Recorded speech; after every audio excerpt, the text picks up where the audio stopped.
기도로서 오늘 말씀 시작하겠습니다. 은혜와 사랑이 많으신 하나님 감사를 드립니다. 저희를 구원하여 주시고 또한 주님의 뜻 가운데로 인도해 가시는 주님, 오늘도 허락하신 말씀을 통해서 주님의 말씀 앞에 저희들 돌아보고자 합니다. 또한 그 말씀을 마음에 품고 또 하나님의 뜻대로 살아갈 수 있는 저희들이 되기를 바랍니다. 코로나 사태로 또 많이 어수선하고 또 건강에 대해서 염려하는 상황이 진행이 되지만 또 이 모든 상황 속에서도 하나님께서 영육간의 건강 지켜주시고 항상 더욱 주님을 의지하며 나아가는 저희들이 되기를 바랍니다. 오늘도 허락하신 시간, 주님께서만 나타나시는 귀한 시간으로 인도해 주시기를 기도드립니다. 저희를 사랑하시는 예수님 이름으로 기도드렸습니다. 아멘. 성경 말씀 찾겠습니다. 마태복음 5장 3절에서 12절까지 말씀입니다. 마태복음 5장 3절에서 12절까지 말씀입니다. 제가 읽겠습니다. 심령이 가난한 자는 복이 있나니 천국이 저희 것이며 애통하는 자는 복이 있나니 저희가 위로를 받을 것이며 온유한 자는 복이 있나니 저희가 땅을 기업으로 받을 것이며 의에 줄이고 목마른 자는 복이 있나니 저희가 배부를 것이며 긍휼히 여기는 자는 복이 있나니 저희가 긍휼히 여김을 받을 것이며 마음이 청결한 자는 복이 있나니 저희가 하나님을 볼 것이며 9절 말씀입니다.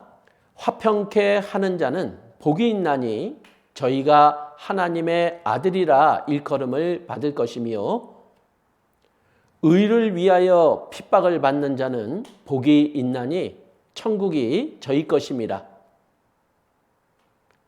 나를 인하여 너희를 욕하고 핍박하고 거짓으로 너희를 거스려 모든 악한 말을 할 때에는 너희에게 복이 있나니 기뻐하고 즐거워하라. 하늘에서 너희 상이 큼이라. 너희 전에 있던 선지자들을 이같이 핍박하였느니라.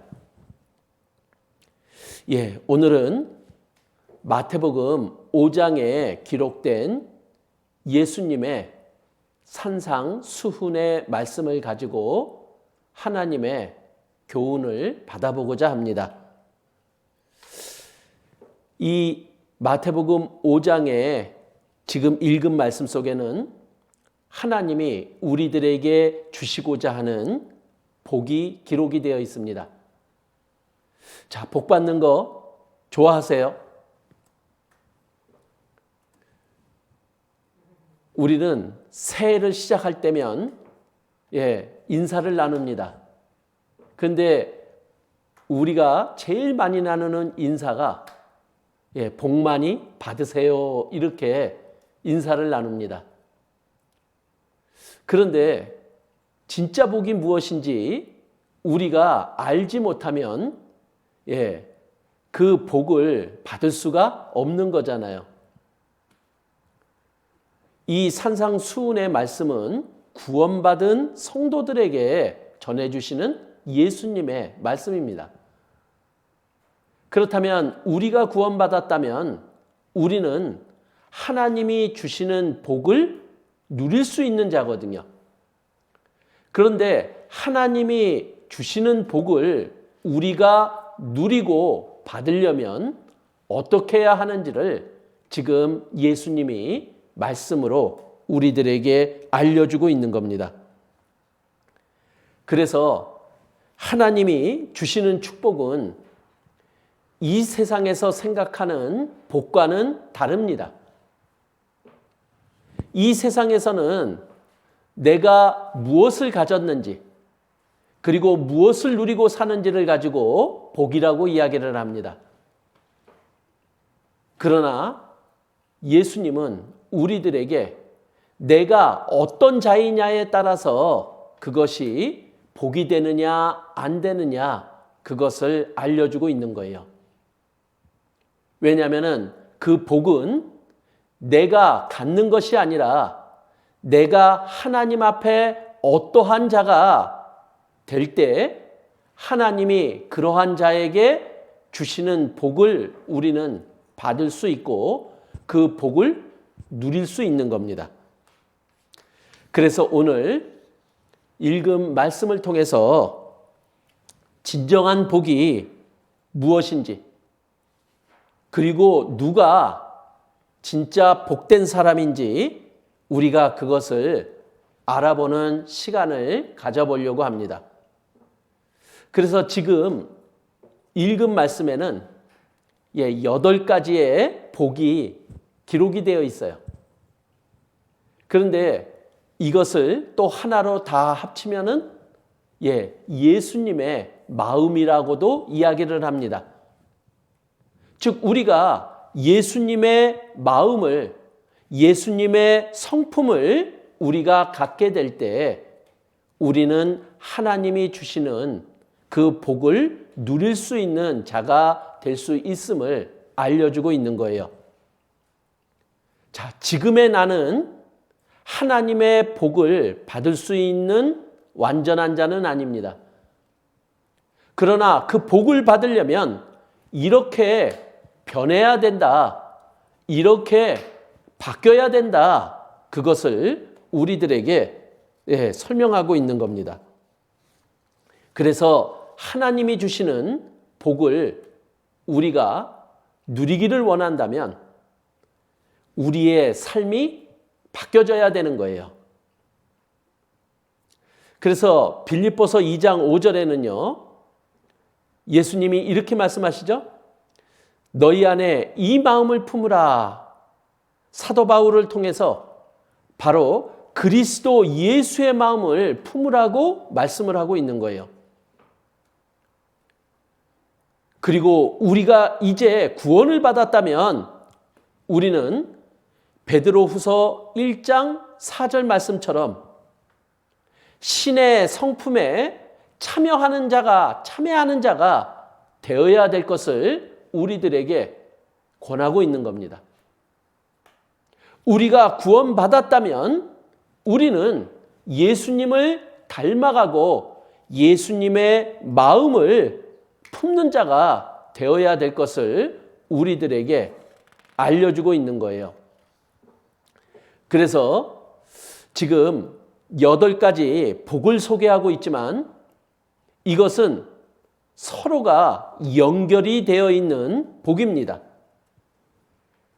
그래서 각각의 복이 따로 떨어져 있는 것이 아니라 그 다음으로 계속 연결이 되어져 가고 있기 때문에 우리는 하나하나가 우리의 마음속에 품어지고 그 마음을 갖는 자가 되어야 될 것을 우리들에게 요구하고 있는 거예요. 그래서 그 하나하나를 좀 알아보도록 하겠습니다. 첫 번째, 마태복음 5장 3절 말씀입니다. 심령이 가난한 자는 복이 있나니 천국이 저희 것이며. 자, 하나님이 주시고자 하는 최고의 복이 지금 기록이 되어 있어요. 첫 번째입니다. 바로 하나님이 우리들에게 주시고자 하는 최고의 복이 뭘까요? 그것은 이 세상에 있지 않아요. 그것은 바로 천국입니다. 자, 그런데 그 천국을 주시는 것은 하나님이시고 우리가 그 천국을 받으려면 내가 어떠한 자가 되어야 되느냐, 그것을 예수님은 알려주고 있는 거예요. 마태복음 5장 3절은 이렇게 말하고 있는 겁니다. 심령이 가난한 자가 되어라. 이렇게요. 즉 마음이 가난한 자가 되어라 이렇게 말을 하고 있는데 도대체 마음이 가난한 자가 무엇인지를 우리가 올바로 알게 될 때 우리는 천국의 복을 받을 수 있는 자가 될 수 있다라는 겁니다. 자, 우리 전도 집회를 하거나 전도 상담을 하게 될 때 사실은 구원을 얻지 못하는 가장 대표적인 사람들이 어떤 사람이냐면요. 마음이 부자인 사람을 가리킵니다. 그래서 마음이 부자인 사람들은 참 구원받기가 쉽지 않아요. 그런데 마음이 부자다 이것도 참 어려운 말이거든요. 그런데 바로 마음이 부자다 이 말은 뭐냐면은 이 세상이 전부라고 생각하며 살아가는 사람들을 가리키는 겁니다. 즉 세상적인 것, 그리고 육신적인 것, 그리고 현실적인 것만을 가지고 살아가고자 하는 사람들은 그 마음이 부자라고 이야기를 하는 거예요. 그러나 하나님은 우리들에게 영혼에 대한 그리고 영혼에 관련된 것을 우리들에게 알려주고자 하는 거예요. 이 세상 사람들의 살아가는 모습들을 우리가 자세히 알아보면요.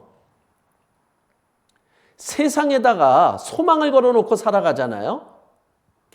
그리고 육신적인 그것을 뭔가 채우려고 누리려고 살아가는 그 모습이 바로 마음이 부자인 사람들의 모습인 거예요. 그래서 누가복음 12장에 보면은 한 부자의 이야기가 나옵니다. 부자라면 돈이 많고 이 세상의 것을 다 누리고 살아가는 사람이잖아요. 그런데 예수님은 그를 가리켜서 뭐라고 얘기하느냐? 재물을 많이 쌓아두었습니다. 그러나 하나님께 대해서는 그렇지 못했다라는 거예요. 그래서 그 부자를 어리석다라고 말을 하고 있는 겁니다. 그리고 육신적으로는 가난합니다. 그런데 이 세상에서 악착같이 뭔가 재물을 쌓으려고 하고 이 세상의 것을 누리려고 하는 사람들, 그 사람도 그 부자를 꿈꾸기 있기 때문에 심령이 마음이 부자인 사람이라고 이야기를 하는 거예요. 자, 이런 사람들은 하나님 앞에 나올 수가 없죠. 자기의 영혼의 상태를 알지 못하고 그리고 그 영혼의 문제를 해결하고자 하는 마음도 없는 사람이라는 거예요. 그러면 심령이 가난한 사람은 누굽니까? 육신적인 것으로 만족을 하지 못하는 사람이에요. 이 세상은 언젠가는 끝이 납니다. 그리고 우리 각자, 우리 사람의 본질에 대한 부분들에 대한 고민을 하는 사람들인 거예요.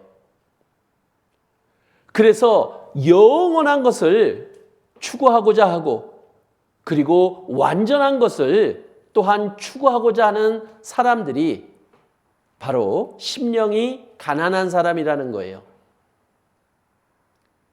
자, 우리는 우리가 살아가는 삶을 다 알지 못하고 살아갑니다.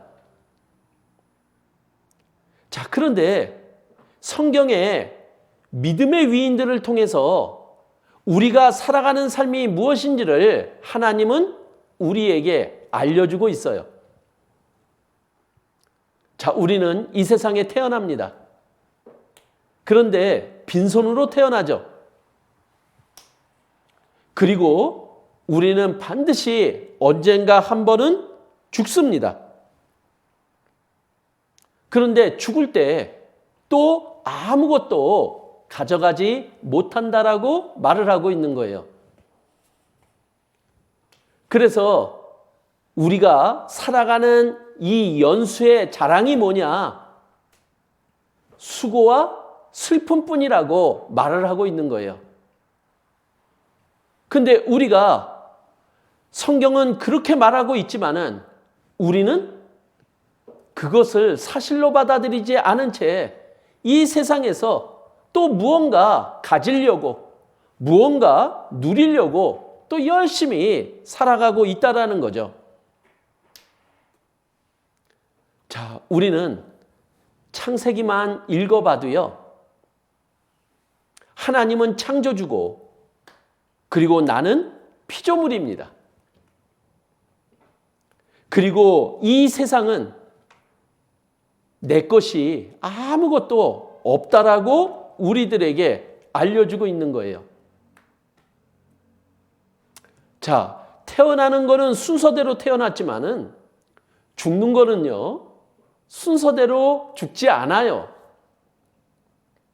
우리는 언젠가 고칠 수 없는 병에 갑자기 걸릴 수도 있고요. 어느 날 갑자기 또 죽을 수도 있는 거예요. 그러니까 우리가 살아가는 삶이 살아보면요, 너무나 허무한 것이라고 말하고 있는 거예요. 그래서 모든 것을 아시고 모든 것을 할 수 있는 하나님께서 우리들이 살아가는 삶에 대한 답을 우리들에게 주시고자 하는 거죠.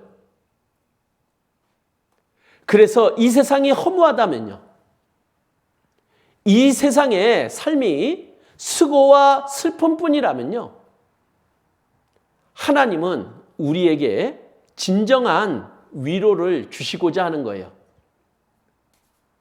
그래서 영원하고 완전한 그러한 세상을 우리들에게 주시고자 하는 분이라는 거예요. 자, 그것이 천국이잖아요. 그런데 그 천국은 어떻게 갈 수 있느냐? 바로 구원을 통해서 갈 수 있다라고 말씀하고 있는 거예요.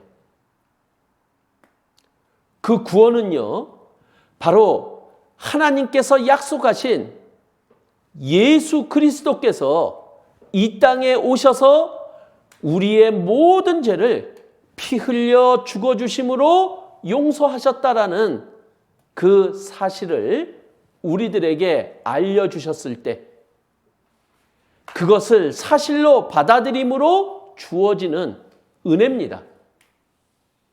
그리고 축복입니다. 그런데 그 예수님의 하신 일이 모든 사람들에게 전해지고 있지만은 모든 사람들이 구원을 받지 못한다라는 거예요. 그 구원을 받으려면 바로 우리의 심령이 가난한 자가 되어야지만 그 예수님의 하신 일을 믿음으로 받아들일 수 있다라고 알려주고 있는 거죠. 영원한 천국, 그것이 우리 사람에게 주어지는 최고의 축복이라면 예수님은 우리에게 심령이 가난한 자가 되어라, 이렇게 말씀하고 있는 거예요. 그래서 우리의 인생이 무상하다라는 것, 인생이 값없다 하는 것을 알고 영원하고 완전한 것을 하나님을 통해서 소망하는 사람들이 갖는 그 마음을 심령이 가난하다, 이렇게 말을 하고 있는 거죠. 그들에게 바로 구원의 하나님의 축복이 주어질 수 있음을 하나님은 우리들에게 알려주고 있는 거예요. 자, 그리고 두 번째는요, 마태복음 5장 4절에 애통하는 자는 복이 있나니 저희가 위로를 받을 것이며. 자, 하나님이 우리들에게 주시고자 하는 두 번째 복이 뭐냐면요, 바로 하나님의 위로예요. 자, 우리는 힘들고 어렵고 슬플 때 누군가의 위로를 받고자 합니다. 그러나 이 세상의 그 누구도, 이 세상의 그 어떤 것도 우리를 진정으로 위로할 위로할 것은 없다라고 말씀하고 있는 거예요. 그래서 우리를 위로할 자는 오로지 하나님이심을 우리들에게 알려주고 있는 거예요. 모든 것을 할 수 있고 모든 것을 아셔야만 우리를 진정 위로해 줄 수 있거든요. 근데 그 하나님의 위로를 우리가 받으려면 어떻게 해야 되느냐? 마태복음 5장 4절은 애통하는 자가 되어라 이렇게 말을 하고 있는 거예요. 그럼 애통하는 자가, 예수님이 말씀하시는 애통하는 자가 무엇인지를 또 우리가 알아야지만 하나님의 진정한 위로를 받을 수 있다라는 거예요. 자, 그래서 이 애통이라는 것은 뭐냐면요, 지금 하나님 앞에 내 영혼의 상태를 올바로 알게 될 때 갖는 내 마음을 애통이라고 이야기를 하고 있는 거예요. 자, 우리가 하나님 앞에 어떤 자입니까? 죄 때문에 심판받을 수밖에 없는 자잖아요. 죄 때문에 심판받고 지옥 갈 수밖에 없는 자라는 거예요. 우리가 그것을 알게 됐다면 우리의 마음의 상태는 어떨까요? 즐거울까요? 기쁠까요? 심지어 이 세상에서도 만약에 암이라는 선고를 받았다면 진짜 마음이 고통스러울 겁니다. 그런데 그 암에 대한 선고보다 당신은 영원한 지옥에 갑니다라고 하는 선고를 받는다면 비교가 안 되잖아요. 내 영혼의 상태를 하나님 앞에 올바로 알게 된다면은 우리는 진정 마음이 슬프고 아플 겁니다. 자, 그런데 우리가 그것을 알게 되면 거기에서 끝나는 게 아니잖아요. 우리는 그것을 내가 원하는 쪽으로 바꾸고 싶은 거죠. 그래서 죄를 해결하고 천국에 가고 싶은 마음을 갖게 되는 거예요. 하나님의 구원을 통해서요. 그런데 그 하나님의 구원이 누구에게 주어지냐면요, 바로 자기의 영혼의 상태를 알고 애통해하는 자, 아파하고 슬퍼하는 자, 그에게 주어진다라는 거예요. 그래서 하나님이 주시고자 하는 그 위로를 받을 수 있는 자가 되라고 지금 예수님은 우리들에게 알려주고 있는 거죠. 자, 말로 위로하는 것은 나의 문제를 해결하는 게 아니잖아요. 진정한 위로는 내가 겪고 있는 내 고통의 문제가 해결이 될 때만이 주어지는 거잖아요. 그러면은 하나님의 진정한 위로는 바로 나의 죄를 용서해 주는 거라는 거죠. 그리고 용서해 주신 사실이 내가 믿음으로 받아들이는 거예요.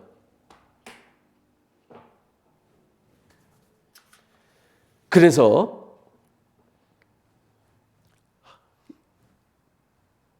요에서에 보면요, 이렇게 말씀하고 있는 거예요. 여호와의 말씀에 너희는 이제라도 금식하며 울며 애통하고 마음을 다하여 내게로 돌아오라 하셨나니. 자, 우리가 영혼의 상태를 알게 됐다면요, 우리의 마음은 그것이 가장 중요한 거예요. 그래서 금식할 정도로, 먹는 것을 금할 정도로, 그리고 울 정도로, 그리고 아파할 정도로 마음을 다해서 하나님께로 돌아가야 되는 거예요. 우리가 하나님을 떠남으로 죄가 생겼잖아요. 그래서 우리는 하나님의 위로를 받으려면요, 반드시 우리가 가져야 될 상태가 있다라는 거죠. 그 상태가 뭐냐? 바로 나의 죄 때문에 애통해하는 것, 이것이 먼저 선행이 될 때 하나님의 위로를 받을 수 있음을 우리들에게 알려주고 있는 거예요. 자, 그래서 고린도후서 7장 10절에 이렇게 말씀을 하고 있죠. 자, 우리가 구원에 이르게 되려면, 구원을 받으려면 어떻게 해야 되느냐? 바로 하나님의 뜻 가운데 근심해야 된다라는 거예요. 그리고 내가 잘못 살았다라는 것을 알고 돌이켜야 될 것을 우리들에게 말씀하고 있는 거예요. 그래서 죄를 범했던 다윗도 이렇게 얘기하고 있잖아요. 자, 상하고 통회하는 마음을 주께서 멸시치 아니하시리라, 이렇게 다윗은 고백하고 있는 거예요. 나의 죄를 느끼면은 내 마음이 아프고 슬프게 느껴지는 그것이 있어야만 된다라는 거죠. 그리고 철저하게 뉘우치는 것까지 갈 때 하나님이 우리의 구하는 것을 들어주실 거다, 이렇게 말을 하고 있는 거예요. 그래서 우리가 반드시 애통하는 것이 필요하죠. 즉, 죄를 슬퍼하는 것이 필요한 거예요. 그리고 하나님의 위로로 연결이 되어야 돼요. 그런데 그것을 연결시켜 주는 것이 뭐냐? 바로 회개라는 거예요. 그래서 회개 없는 구원은 없습니다.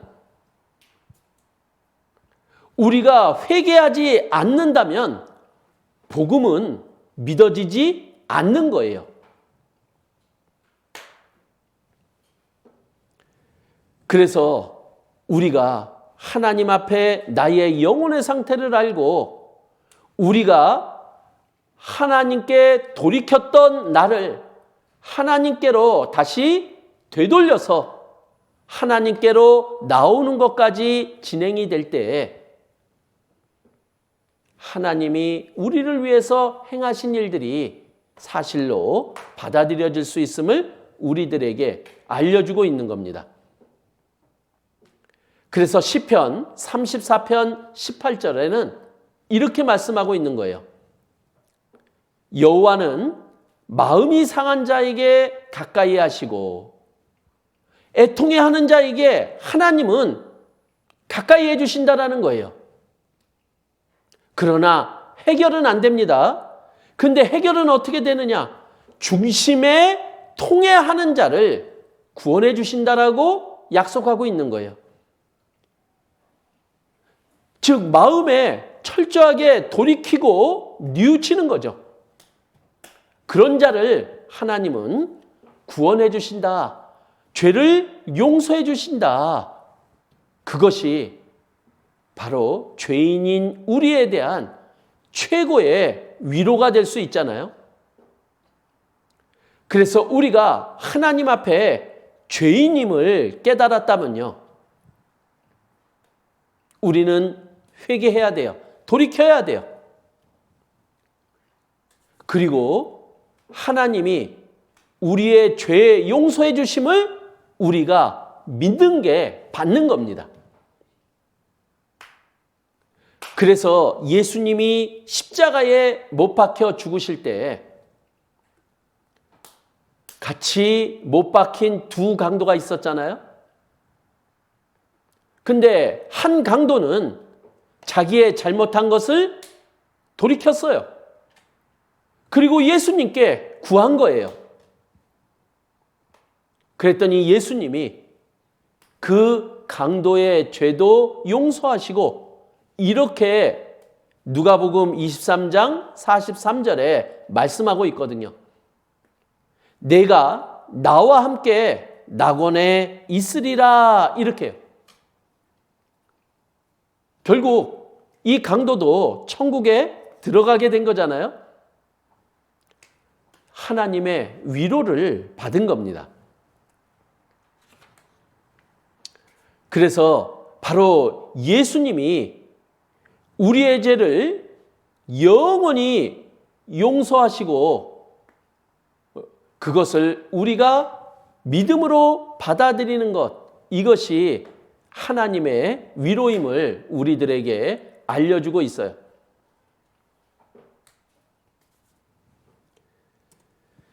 자, 그 위로라고 하는 게요, 어떤 뜻이냐면요, 옆에서 부르다 이런 뜻이 있습니다.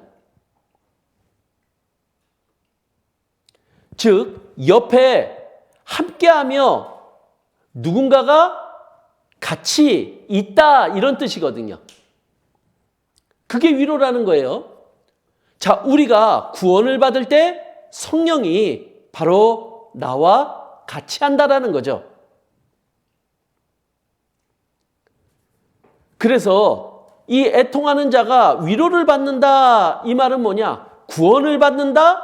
하나님이 죄 때문에 우리와 함께할 수 없는 자였는데 이제 우리와 함께하며 우리를 도와주신다. 이것이 그 안에 들어가 있는 거예요. 자, 애통한다라는 것은 슬픔과 아픔이 같이 들어있는 거잖아요. 왜 슬프고 아픕니까? 그거는 내 자신이 나에 대해서 깨어져야 하기 때문에 그런 거예요. 그것은 아픔과 슬픔을 동반합니다.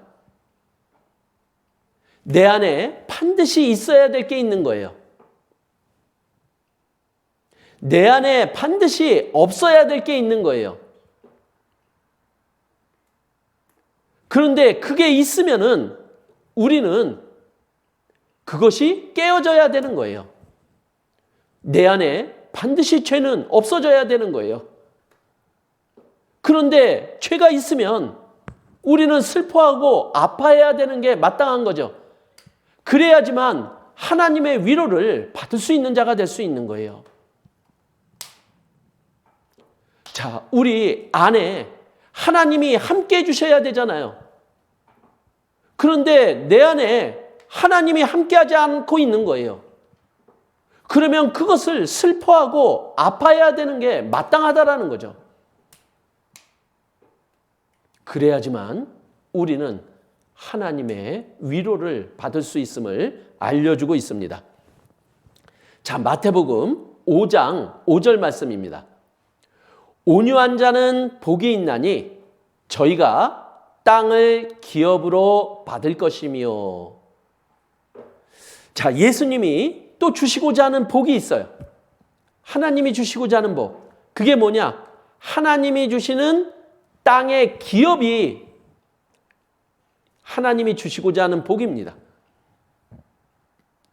그런데 그 땅의 기업이 복으로 받을 수 있는 사람이 누구냐? 바로 온유한 자다, 이렇게 얘기하고 있는 거예요.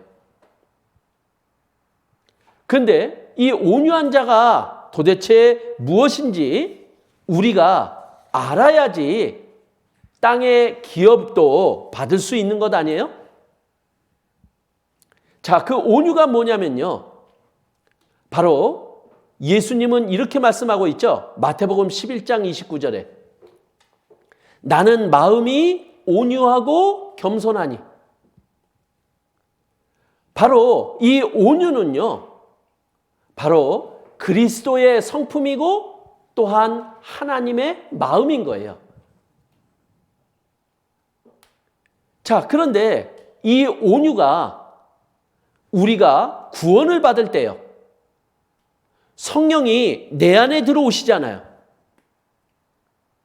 그러면 내 안에 그 하나님이 들어오셔서 하나님이 나를 통해 나타나야지 되는 게 마땅하다라는 거예요. 그러면은 하나님의 땅의 기업을 우리가 받는 거가 되는 거죠. 자, 구원받은 자에게는 이 온유의 성품이 들어가 있는 거죠.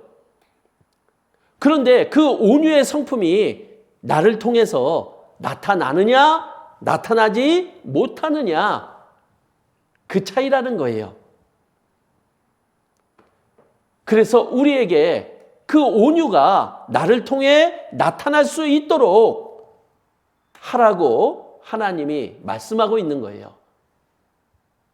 자, 이 온유라고 하는 것은요, 다스려지는 거거든요. 우리는 구원받기 전에 이 다스려지지 않는, 하나님께로부터 다스려지지 않는 기질을 가지고 있었잖아요. 죄의 성품을 가지고 있었잖아요. 그런데 우리가 구원을 받았습니다. 하나님이 내 안에 들어오셨습니다. 그 온유하신 하나님에 의해서 나의 기질들이 다스려져야 되는 게 마땅하다라는 거예요.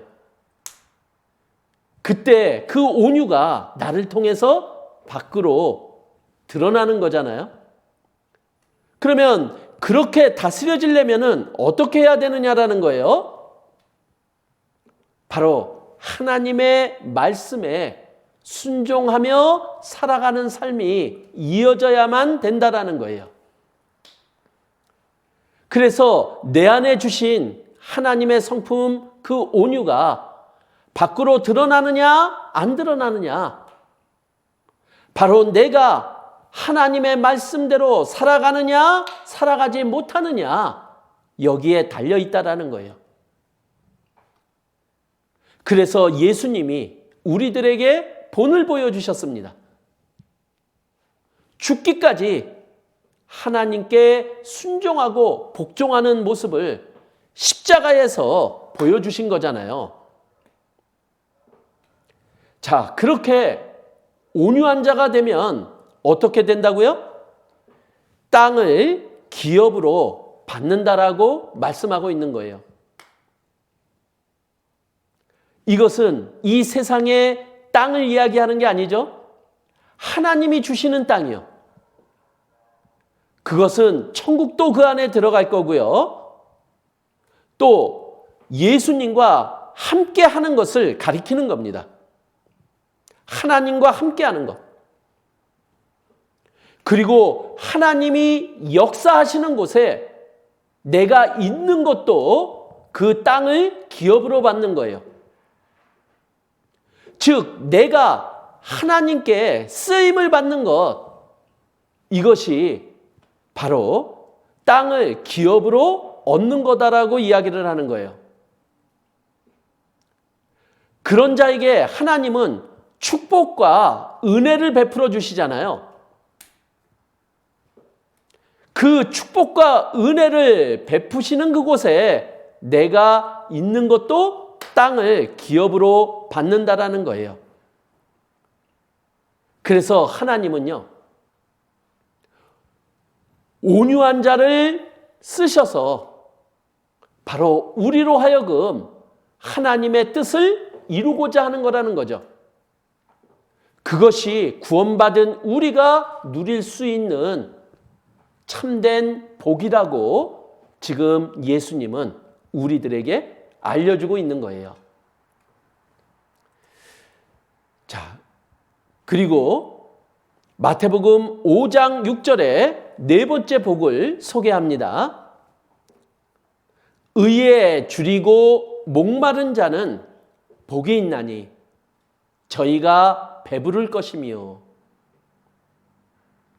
자, 하나님이 주시는 배부름, 이것이 복이라고 말씀하고 있는 거거든요. 근데 하나님이 주시는 이 배부름은요, 이 세상이 주는 배부름과는 다른 거예요. 이거는 육신적인 게 아니죠. 이거는 영적인 배부름이에요. 이거는 영적 충만인 거죠. 어찌 보면 성령의 충만인 거예요. 자, 그런데 그 하나님이 주시는 배부름을 받을 수 있는 사람이 누구냐라는 거예요. 예수님은 이렇게 말씀하고 있어요. 의에 줄이고 목마른 자가 되어라. 이렇게 해요. 그럼 의에 줄이고 목마른 자가 누구냐라는 거예요. 이거는 육신적인 것을 이야기하는 게 아닙니다. 영혼에 대한 목마름, 영혼에 대한 굶주림, 이것을 이야기를 하는 거예요. 이 영혼은 하나님을 닮은 거잖아요. 그래서 우리가 구원을 받으면요, 우리의 마음속에 하나님의 뜻대로 살고자 하는 그 마음이 우리들에게 주어집니다. 그러니까 그 뜻을 행하고자 하는 간절함이 목마름과 굶주림으로 나타나는 거예요. 그래서 어떻게 하면 주님의 뜻을 행할 수 있을까? 이런 자에게 하나님은 하나님이 주시는 배부름을 복으로 주신다라고 말씀을 하고 있는 거예요. 자, 의는요, 하나님의 뜻이잖아요.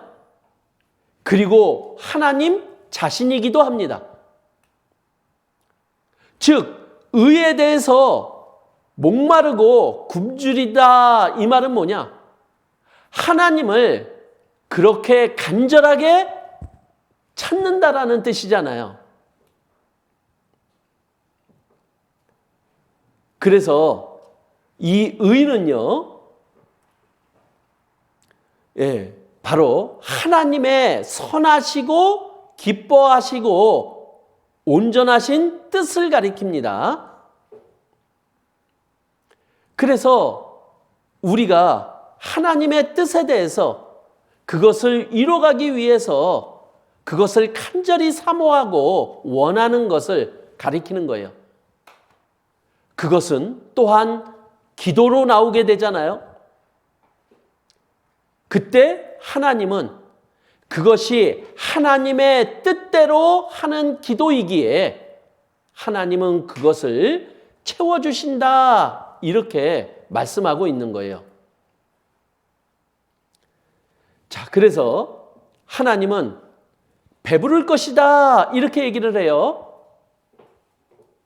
그래서 마태복음 6장 33절에 보면 이렇게 기록이 되어 있잖아요. 너희는 먼저 그의 나라와 그의 의를 구하라. 그러니까 먼저 구해야 될 게 뭐냐 이거죠. 그것은 하나님의 의인 거예요. 우리가 하나님의 의를 구하면 하나님은 다른 모든 것도 우리에게 더해 주신다라고 말씀하고 있는 거예요. 그러니까 우리가 하나님의 의에 목말라 하고 굶주려 하고 그것을 구할 때 하나님은 그것뿐만이 아니라 다른 모든 것도 채워주신다, 이렇게 약속하고 있는 겁니다. 그래서 배부르다, 이 말은 뭐냐? 하나님이 주시는 배부름은 바로 하나님이 채워주시는 거예요. 그리고 하나님으로 충만해지는 거죠. 그것이 결국 우리들에게는 내 안에 하나님의 형상으로 남아진다라는 거예요. 하나님의 형상이 무엇입니까? 바로 하나님의 마음, 예수님의 마음으로 남아지게 되잖아요.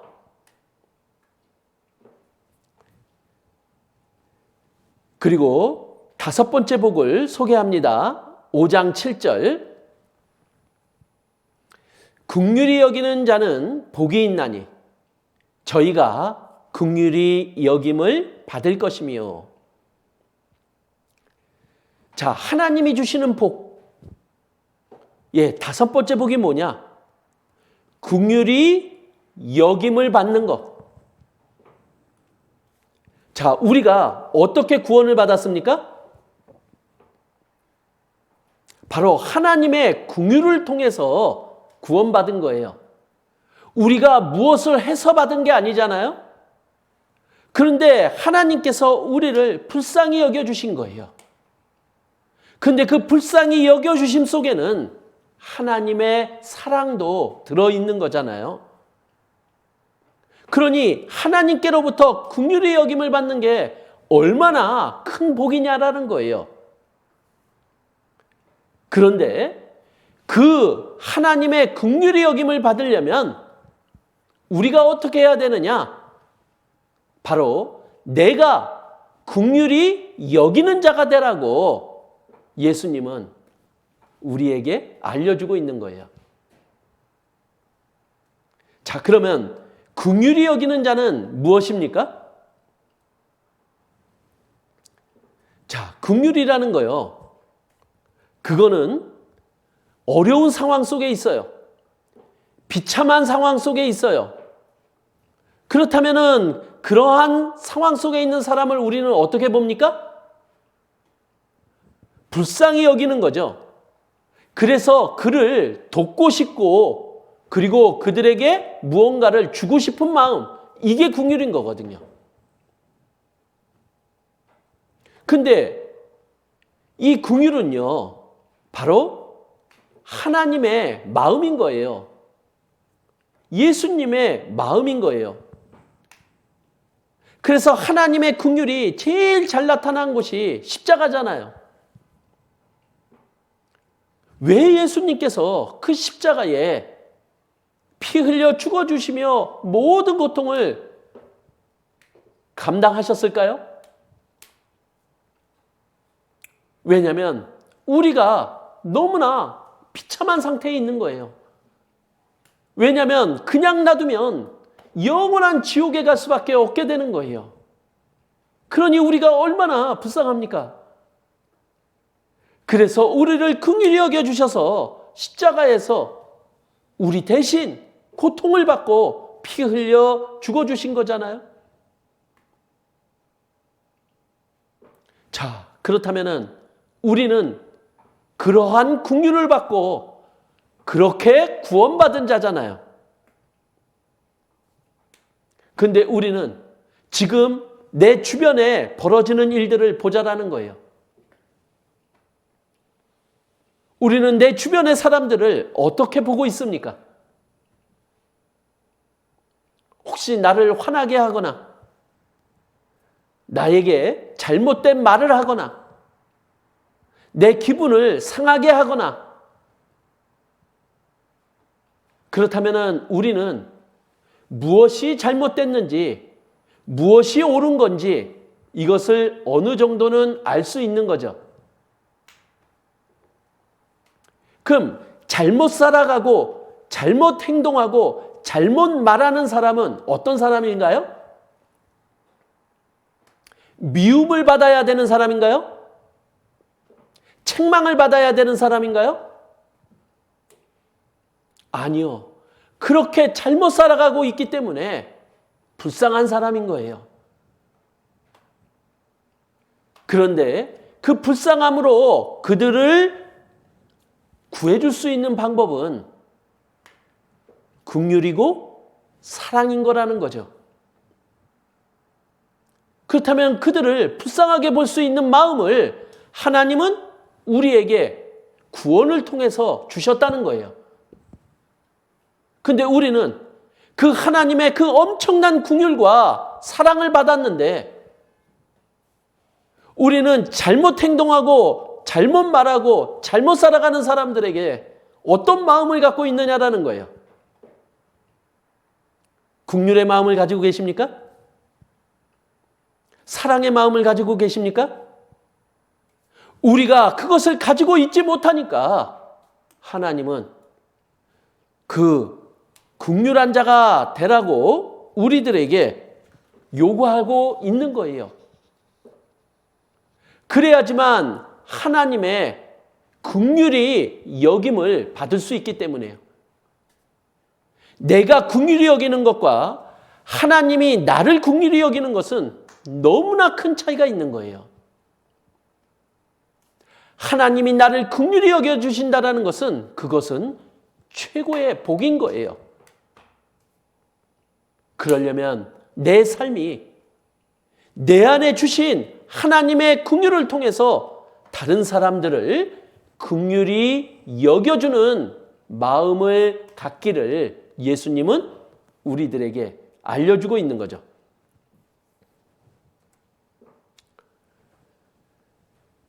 그래서 이 긍휼은요, 쉽지만은 않죠?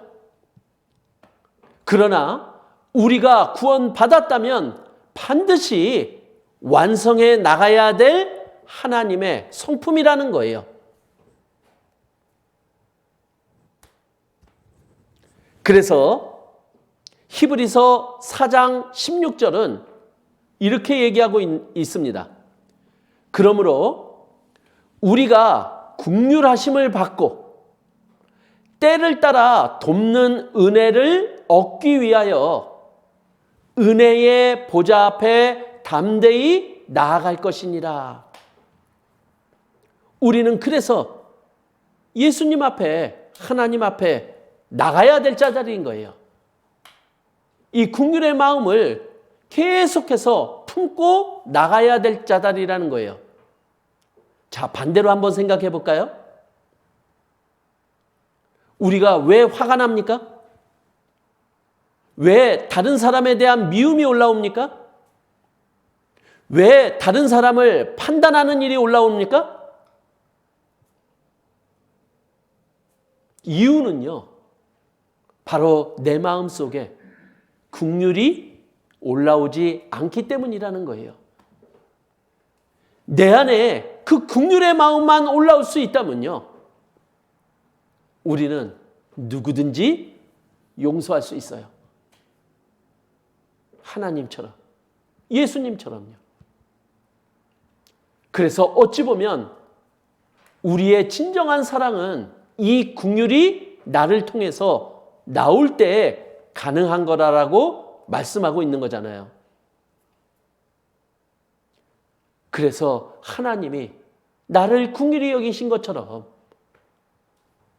우리가 하나님의 긍휼을 받았다면 이제 나도 다른 사람에 대해서 긍휼히 여기는 자가 되어야 되는 것이 마땅하다라고 우리들에게 알려주고 있는 거예요. 자, 우리가 다른 사람을 긍휼히 여기면 어떤 결과가 나올까요? 예? 바로 모든 것을 다 용서할 수 있는 자가 될 수 있다라는 거예요. 자, 우리 가장 힘들 때가 언제입니까? 사실은 누군가를 용서하지 못할 때가 제일 힘든 때잖아요. 그러니까 긍휼히 여기는 마음을 가지고 있다면은 그것이 우리 각자에게 유익이 되는 거예요. 그리고 긍휼히 여기는 사람에게는 모든 관계가 좋아지는 거잖아요. 이웃과의 관계도 좋아지겠죠? 그리고 내가 긍휼히 여김으로 하나님께 긍휼히 여김을 받는다면 하나님과의 관계도 좋아질 수밖에 없을 겁니다. 그래서 우리가 긍휼히 여기는 자가 되려면요, 어떻게 해야 될까요? 우리는 용서의 삶을 이어가야 되는 거예요. 자, 그래서 베드로가 예수님께 물어봤잖아요. 예수님, 다른 사람이 잘못하면 몇 번이나 용서해야 됩니까? 그랬더니 예수님이 뭐라고 말씀하셔요?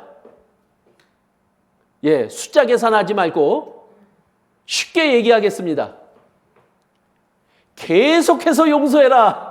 이게 예수님이 가르쳐 주신 답이에요.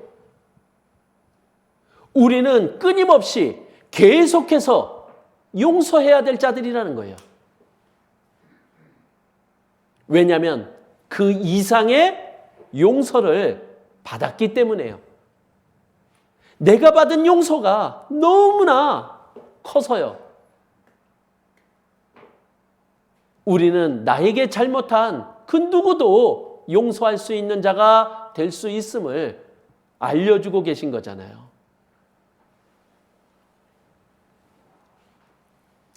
자, 그 다음 6번째 마태복음 5장 8절 말씀입니다. 마음이 청결한 자는 복이 있나니 저희가 하나님을 볼 것이며.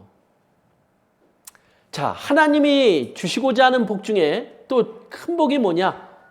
우리가 하나님을 보는 거예요.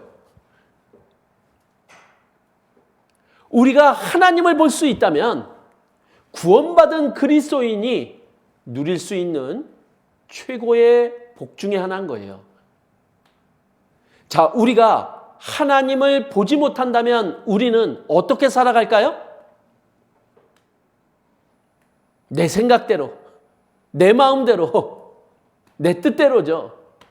근데 하나님을 보면요, 우리는 어떻게 살아갈까요?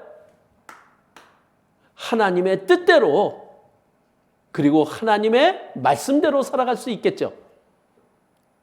자, 그러면 어떤 사람이 하나님을 볼 수 있습니까? 그래서 예수님은 우리에게 알려주고 있어요. 마음이 청결한 자가 하나님을 볼 수 있다고요. 하나님 보셨습니까? 마음이 청결한 자가 되어보자고요. 그러면 하나님을 볼 수 있대요. 자, 마음이 청결한 자가 도대체 무엇입니까? 자, 우리는 깨끗한 자입니까? 우리는 구원을 받아서 죄로부터 깨끗해진 자죠. 죄의 용서를 받았으니까요. 그러나 구원받은 이후에도 또 우리는 하나님의 말씀을 어기며 죄를 짓습니다. 그러면 그 죄는 어떻게 된 겁니까? 그 죄도 용서받았죠. 그러나 그 죄를 지은 그것에 대한 하나님께 대한 자백은 있어야 된다라고 말씀하고 있는 거예요. 그래서 그것을 예수님은 비유를 통해서 발을 씻는 거다라고 말씀을 하고 있는 거예요. 우리가 예수님의 십자가의 보혈을 통해서 나의 죄를 영원히 용서받은 것, 그것은 목욕한 것. 그렇게 구원을 받았는데 내가 또 죄를 짓는다면 우리는 발 씻는 일은 해야 된다. 이렇게 얘기를 하고 있는 거예요. 그래서 내가 죄를 진 것에 대해서 돌아보고 그것에 대한 잘못을 하나님께 자백하고 그리고 올바로 살아가겠노라고 하는 그 마음을 하나님께 드리는 것은 우리에게 필요하다라고 말씀하고 있는 거예요. 그렇게 우리는 구원받은 이후에도 우리를 깨끗하게 해야 됩니다. 왜냐? 우리가 그렇게 청결한 자가 될 때 하나님이 우리를 사용하셔서 하나님의 뜻을 이루어 가시거든요. 그래서 디모데후서 2장 21절에 보면 이렇게 말씀하십니다. 자기를 깨끗하게 하면 귀히 쓰는 그릇이 되어 거룩하고 주인의 쓰심에 합당하며 모든 선한 일에 예비함이 되리라. 이렇게 말씀하고 있는 거예요. 즉 우리가 우리 자신을 깨끗하게 만들어가면 하나님이 그런 나를 귀하게 사용하신다. 이렇게 약속하고 있는 거예요. 그래서 우리는 구원은 받았지만 구원받은 이후에도 우리를 계속 깨끗하게 해나가는 일들을 해야 된다. 이렇게 말씀하고 있는 거예요. 그럼 구원받은 사람이 우리를 깨끗하게 하는 방법은 무엇이냐? 바로 말씀으로 깨끗하게 하는 거예요. 그래서 이 말씀을 물로 비유해서 물로 씻는 것을 말씀으로 듣고 말씀으로 씻는다. 이렇게 표현하고 있는 겁니다. 그리고 우리를 또 깨끗하게 하는 두 번째 방법이 뭐냐? 바로 기도입니다. 하나님께 구하는 거예요. 그럼 하나님이 우리를 깨끗하게 죄를 짓지 않도록 도와주시고 그 길로 인도해 주심을 우리로 하여금 알게 해 주십니다. 자, 그리고 또 깨끗해 하는 세 번째 방법은 뭐냐? 우리가 교제 안에 있는 거예요. 즉 구원받은 무리 가운데에 우리가 있을 때 서로 발을 씻어 주거든요. 그래서 다른 형제님의 간증이 교제 속에서 진행되는 또 다른 만남이 우리를 더욱더 하나님 앞에 깨끗이 살아갈 수 있도록 만들어 주신다라는 거예요. 그리고 네 번째 방법은 뭐냐? 우리가 세상에서 구별되어야 되는 거예요. 내가 있어서는 안 되는 자리, 그 자리에서 우리는 벗어나야 돼요. 내가 죄를 지을 수 있는 자리, 그 자리에서 우리가 벗어나야 돼요. 자, 불을 품으면 옷이 타요. 즉 우리가 구별되어야 되는 거예요. 그리고 다섯 번째 방법은 뭐냐? 특히 육신의 정욕을 제어해야 되는데 제어가 안 돼요. 육신의 정욕은. 그러니까 제일 좋은 방법이 뭐냐? 육신의 정욕을 피하는 거예요. 그래서 제일 우리에게 좋은 사례를 보여줬던 사람이 요셉인 거예요. 보디발 장군의 아내가 같이 동침하자라고 요셉을 유혹했잖아요. 그랬더니 요셉은 제어한 게 아니죠. 자기를 다스린 게 아니에요. 요셉은 도망갔어요. 피하는 게 제일 좋은 방법임을 우리들에게 알려주고 있는 거예요. 그래서 우리는 예수님의 보혈로 깨끗함을 입은 자들입니다. 그리고 말씀과 기도로 계속해서 더욱 그 깨끗해짐을 만들어가야 되는 자들인 거예요. 그러면은 하나님이 우리들에게 복을 주십니다. 하나님을 볼 것이라고요. 자, 하나님을 직접 보는 걸 이걸 얘기를 하는 게 아니죠. 이 하나님을 볼 것이라는 의미가 뭐냐? 하나님과의 교제가 된다라는 거예요. 자, 하나님과 교제가 되는 것 눈으로 보는 게 아니라 마음으로 느껴지는 거잖아요. 그리고 그 예수님이 다시 오신다라는 약속의 말씀이 있습니다. 그 소망이 우리를 잡고 가는 것, 그것이 하나님을 볼 것이라고 말해주는 거잖아요. 그리고 하나님을 보는 게 내 자신을 통해서 보는 거예요. 왜냐? 내 안에 바로 그리스도 성령이 함께하고 계시거든요. 그 성령이 나를 통해 나타날 때마다 우리는 하나님을 보는 것이라고 말하고 있는 거예요. 자, 그리고 7번째, 마태복음 5장 9절, 화평케 하는 자는 복이 있나니 저희가 하나님의 아들이라 일컬음을 받을 것이며. 자, 하나님은 하나님의 아들이라 일컬음이라는 복을 주시고자 하는 거예요. 자, 우리 하나님의 아들을 뭐라고 합니까? 그리스도인이라고 얘기를 하죠. 그죠? 그런데 많은 구원받은 자들이 스스로 자기를 일컬어요. 그리스도인이라고. 근데 그리스도인은요, 내가 주장하는 이름이 아닌 거예요. 그리스도인은요, 다른 사람이 나를 불러주는 이름이에요. 즉, 다른 사람들이, 하나님이 나를 너는 그리스도인이다 이렇게 불러주는 자가 되어야지만 그것처럼 영광스러운 이름이 없다라는 거죠. 자, 우리는 어떤 자입니까? 스스로 그리스도인이라고 주장하는 자입니까? 아니면 다른 사람이 저 사람은 진짜 그리스도인이구만. 그래, 믿으려면 저렇게 믿어야 돼. 이런 사람입니까?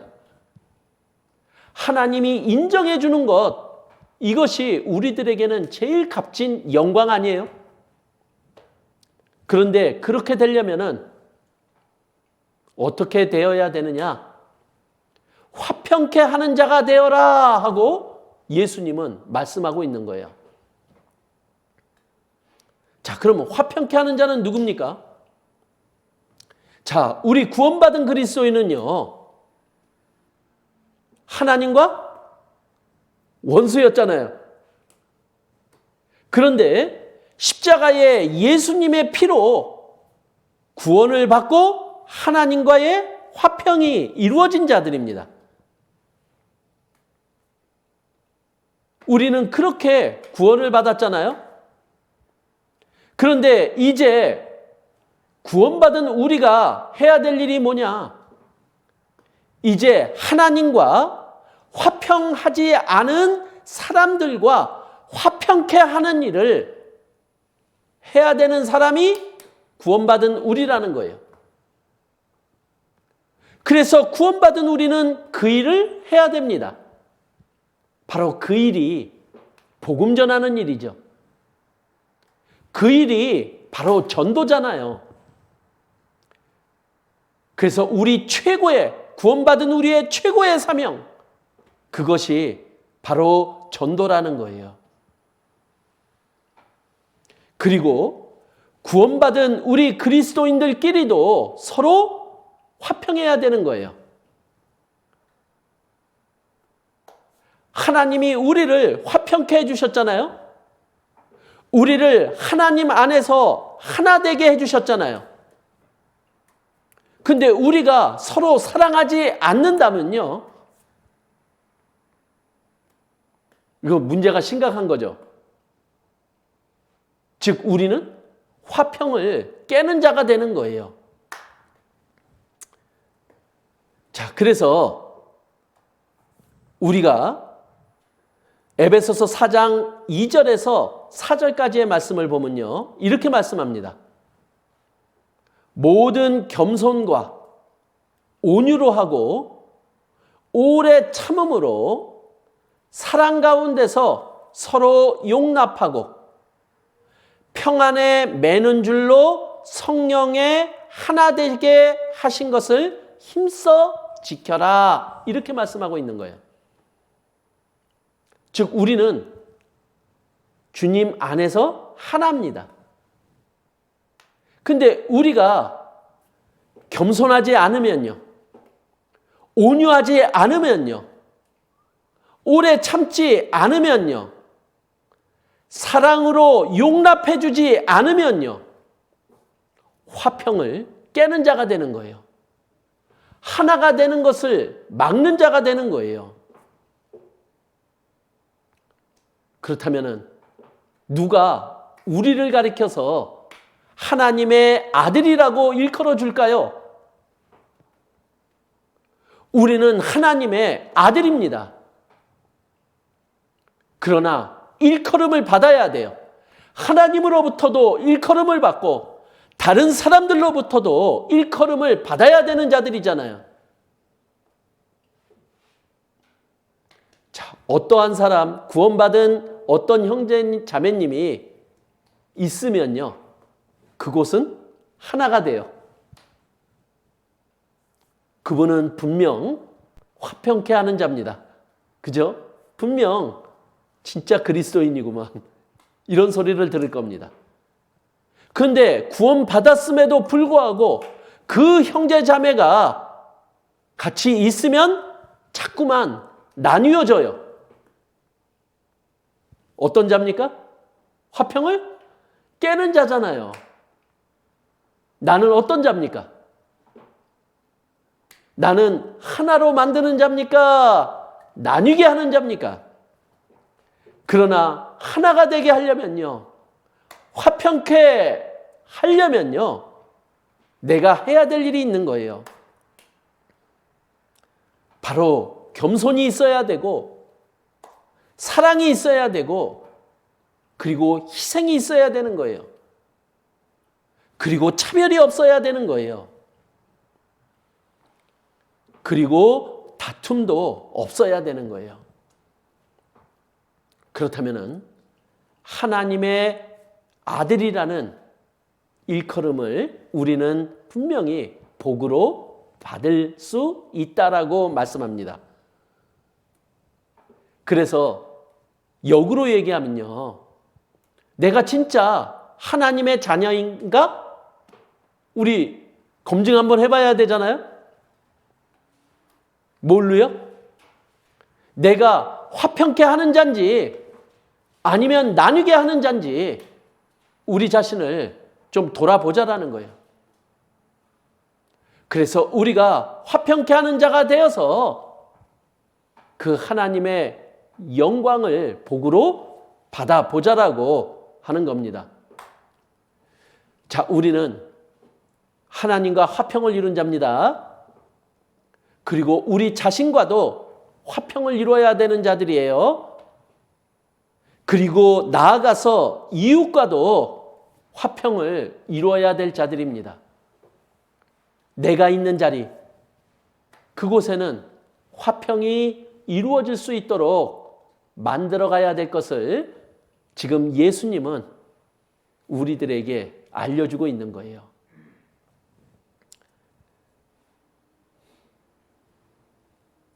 자, 8번째, 마태복음 5장 10절 말씀입니다. 의를 위하여 핍박을 받는 자는 복이 있나니 천국이 저희 것이며. 자, 하나님이 주시는 또 복이 바로 천국과 상급으로 이어지고 있어요. 근데 하나님이 주시는 천국과 상급을 우리가 복으로 받으려면 어떻게 해야 되느냐? 의를 위하여 핍박을 받는 자가 되어라, 이렇게 말씀하고 있는 거예요. 즉, 구원받은 우리 그리스도인은요, 하나님을 위해서 고난을 받아야 되는 사람이라는 거예요. 자, 하나님은 우리에게 내가 거룩하니 너희도 거룩할지어다, 이렇게 말씀하시죠. 즉, 우리가 경건하게 살고자 하면, 즉 하나님이 원하시는 대로 살고자 하면 반드시 핍박을 받을 거다, 이렇게 말씀하고 있거든요. 그래서 주님을 위해서 살아가는 것 반드시 핍박이 따라옵니다. 왜 핍박이 따라오고 세상은 왜 구원받은 우리를 미워할까요? 왜냐하면 구원받은 우리는 세상에서 택함을 입은 자예요. 그래서 구원받지 않은 자와 구원받은 자는 분명히 달라요. 즉, 우리가 핍박이 없잖아요? 구원을 받았는데 핍박이 없다. 그러면 다시 한번 생각해 봐야 돼요. 내가 받은 구원이 잘못된 구원일 수 있다라는 이야기입니다. 그래서 하나님은요, 구원받은 우리를 단련시켜 나가셔요. 올바른 그리스도인으로 만들어가는 일을 하셔요. 핍박을 통해서요. 그래서 우리의 신앙이 성장을 하는데 반드시 필요한 게 핍박이고 고난이라고 얘기를 하는 거예요. 그것은 힘들고 어렵지만 하나님이 주시는 복으로 이어지고 있다는 거죠. 바로 천국과 상급으로요. 자, 싸움이 있어야지 승리가 있죠? 고난이 있어야지만 바로 성장이 있는 거예요. 하나님은 구원받은 우리에게요, 하나님의 복을 주시고자 해요. 이 세상이 주는 복과는 전혀 비교가 되지 않는 엄청난 복이요. 근데 그 복을 받으려면 먼저 우리가 이러한 자가 되어야 될 것을 예수님은 오늘 말씀으로 우리들에게 알려주고 있습니다. 자, 올 한 해가 저물어 갑니다. 그리고 새로운 한 해를 맞이할 준비를 합니다. 그런데 우리 이 말씀을 가지고 내 자신을 한번 돌아보면 어떨까요? 내가 지금 어떠한 자인지 내 자신을 돌아보고 내가 어떠한 자가 되어야 되느냐를 우리가 올바르게 방향을 세우고 나갈 수 있다면요, 2021년에는요, 우리 하나님이 주시는 복을 우리 모두 다 누리고 살아가는 우리가 될 수 있다면요, 그렇게 올 한 해를 한번 정리해 보시고 그리고 새로운 계획을 세워 보셨으면 합니다. 기도로서 마치겠습니다. 은혜와 사랑이 많으신 하나님, 감사를 드립니다.